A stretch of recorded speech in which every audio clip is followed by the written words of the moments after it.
Enzo Recto, kalaban ang katiwalian at kasinungalingan, kakampi sa katotohanan at kabutihan. Mga bossing, flood control projects daw ang pinaglaanan ng bilyon-bilyon. Pero bakit hindi baha ang napigilan? Ang na-flood, bulsa ng iilang mapagsamantala. Siyam na kumpanya ni Sara Diskaya, sabay-sabay na binawi ang lisensya. At ngayon, iniimbestigahan pa pati jets at helicopters ng mga contractors na posibleng sangkot sa anomalyang ito. Aba, flood control ba to o aviation program? Nakakainis isipin. Pera ng bayan, ginawang tiket para lumipad sa alapaap ang mga buwaya. Habang ang taong bayan, lubog sa baha. Sila naman, lubog sa luho. Sarap nilang banatan dahil wala na silang konsensya. Buti nga at nagdesisyon na tanggalin ang accreditation ng siyam na kumpanya. Gross violations daw, meaning hindi lang simpleng pagkakamali, kundi grabe talagang panloloko. Ilang taon silang nakinabang sa bilyon-bilyon. Pero kahit piso, walang napuntang maayos na flood control. Kaya ang resulta? Binaha ang taong bayan pero hindi binaha ng kahihiyan ang mga kontratista. Parang basketball game mga bossing. Nadiskubreng naglalaro sila ng pandaraya kaya automatic ejection. Walang overtime, walang appeal. Dapat lang. Eto ang mas nakakasuklam. Imbes na para sa pagpigil sa baha ang pinagawa, biglang lumutang ang mga jets at helicopters ng mga contractors. Flood control projects. Pero pangarap yata nila maging Top Gun pilot. Habang ang ordinaryong Pilipino sumasakay sa sirang bangka tuwing binabaha, sila naman naka-chopper ride papunta sa resort. Hindi ba insulto yon? Para silang nang aasar. Kayo bahain, kami lilipad. Ang BOC buti na lang, ginalingan. Sinilip agad ang mga luxury aircraft. At dapat lang. Kasi kung hindi, baka pati tax ng taong bayan ginamit na rin pambayad ng jet fuel. Pwede bang sabihin nilang normal lang yan? Hindi bossing. Hindi mo mabibili ang private jet at helicopters sa malinis na kita ng flood control contracts. Unless overpriced ghost project o diretsong kurakot. Kaya obvious na obvious. Pruweba ng kasakiman. Hindi ito simpleng mismanagement. Planado, organized, modus na inuulit taon-taon. Copy-paste ang project, copy-paste ang presyo. Pero iba lang ang lugar. Parang estudyanteng tamad na nag-plagiarize ng assignment. At ang masakit, pumapasa sila taon-taon. Kung sa school, bagsak agad. Pero dahil sa gobyerno, pasado pa at may medalya ng kickback. Kaya naman habang binabaha ang bayan, nakikita natin na hindi tubig ang dumadaloy kundi pera. Papunta sa jets, choppers, mansion. Ang flood control, naging fund control. Ito na ang punto. Dapat hindi lang kanselasyon ng lisensya.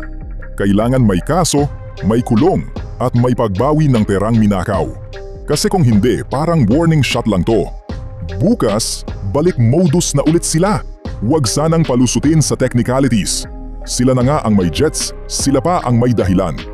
Saan ka nakakita ng flood control contractor na mas mayaman pa kaysa sa pinakamayaman na may-ari ng naglalakihang kumpanya?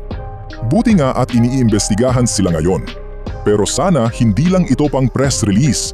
Kasi kung hanggang media lang, mas lalong mababaha ang bayan sa galit at pagkadismaya. Mga bossing, ito na ang pagkakataon. Dapat tapusin ang flood control scam once and for all. Kasi kung hindi, lalabas lang na flood-proof ang kanilang bulsa, pero flood-prone forever ang Pilipinas. Heto muna mga bossing, pakinggan natin si Attorney Enzo sa masasabi niya dito sa isyung ito. Oh, mga kabunyog, mga kababayan, ha? Hindi na lang luxury cars ang mga pag-uusapan dito sa ang isasama sa investigasyon tungkol dito sa mga anomalya sa flood control projects ng mga kontratista, DPWH at mga politiko. Ha?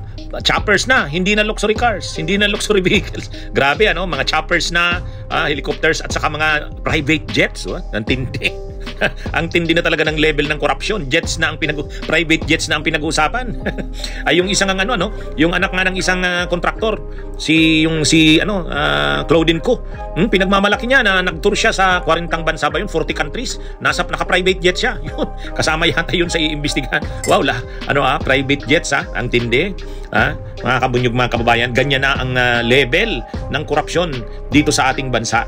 Jets na ang pinag-uusapan, private jets na. Ang dyan mga kabunyog, mga kababayan, kung may mga private jet sana tulad ni Pacquiao, okay, alam mo pinaghirapan yan sa boxing. May private jet sila Ramon S. Ang, sige, sa negosyo nila yan, ha? Private jet ni Chavit Singson, okay, pinaghalo na yan, politika, negosyo na yan. Pero ito, private jet ng mga contractors, halimbawa, private jet ng contractors, sa flood control, ay grabe. Talagang mapapaano ka naman talaga.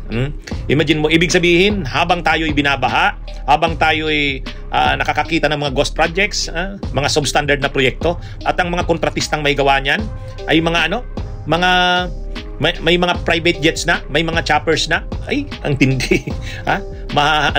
Mapapalampas pa ba natin yung ganyan? Sabi nga ni Vico Soto, baka naman ngayon lang natin yung pinag-uusapan, tapos pagkalipas ng papalampasin natin, wala na namang pananagutan.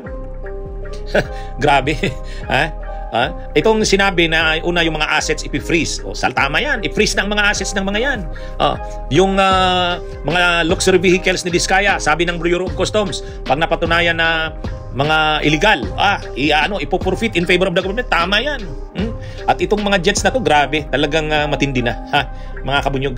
Kung ang mga jets sana, private jets, choppers, ay pinaghirapan, walang problema yan. Pero ito hindi. Hindi pinaghirapan. Ano ito? Bakit normal, makakakuha ka ba, makaka-acquire ka ba ng mga jets, private jets, choppers, na kontraktor ka lang? Kontraktor ka sa gobyerno? Imposible yan. Unless na mga ghost projects na yan, mga substandard na yan, at saka may mga illegal ng sabuatan. At yan ang malinaw na nangyayari dyan. Nakakagalit talaga. Binaha ka na, miloko ka pa. Double kill, ika nga sa Dota. Pero sa atin, hindi laro ito. Buhay at kabuhayan ng milyon-milyon ang tinaya. Kung teleserye ito, malinaw ang plot, kontrabida ang contractors, ang twist, jets at helicopters. At ang ending, depende kung may political will ang gobyerno. Sana wala ng sequel, kaya dapat klaro. Kung totoo ang no one is above the law, di ipakita nila dito. Kumpiskahin ang jets, ipasara ang mga kumpanya at habulin ang mga taong nasa likod. Kasi kung hindi, mas mabilis pang tumaas ang kickback kaysa tubig baha. Mas nakakatawa pa kung hindi nakakaiyak. Kaya mga bossing, bantayan natin ito. Hindi pwedeng after 1 month, tapos na ang issue, balik na naman sa business as usual.